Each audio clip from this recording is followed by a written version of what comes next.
bukan kita tukar pengarah di BKL. Kita tukar siapa yang boleh mengarahkan di BKL tu sendiri.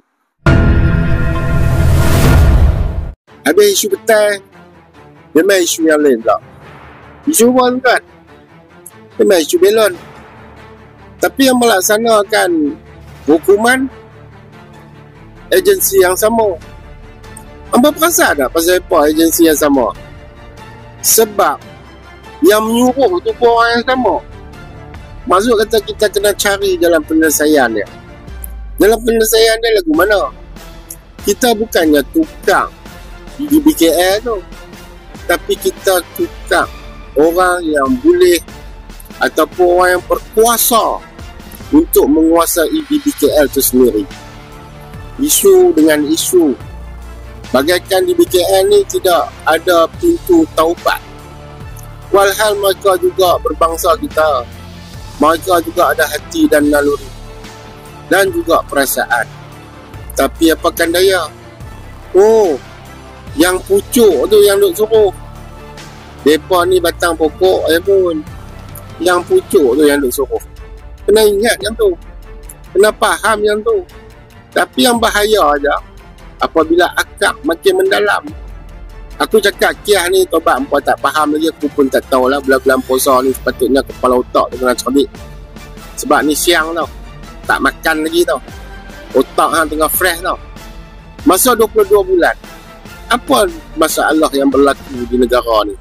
Benda yang sama aja. Cuma apa ni bila buka puasa tu lupa makan kurma. Tu yang bengap lain macam tu.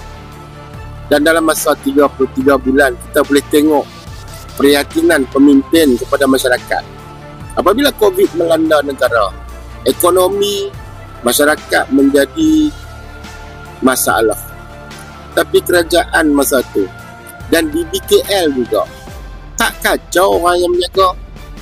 Hang nak buka je ikan temenu 50 meter seorang ke, 20 meter seorang ke, menjagalah.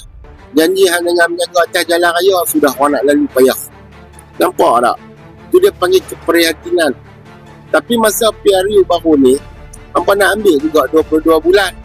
Bukan hampa-hampa ni lah yang tu, yang menilai pemimpin hanya di mata, bukan pakai kepala otak. Jenis buka puasa tak makan kurma ni.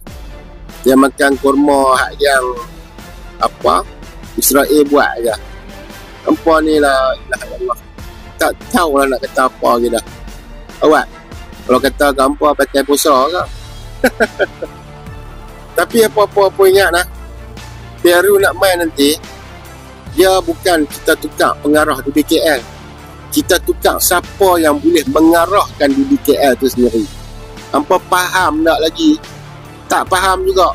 Terjun bangunan bagi mampu bang bulan-bulan puasa ni. Besok dah nak raya dah. Orang jenis bodoh pengap ni tak boleh bagi hidup lama-lama. Jahanam keturunan. Faham?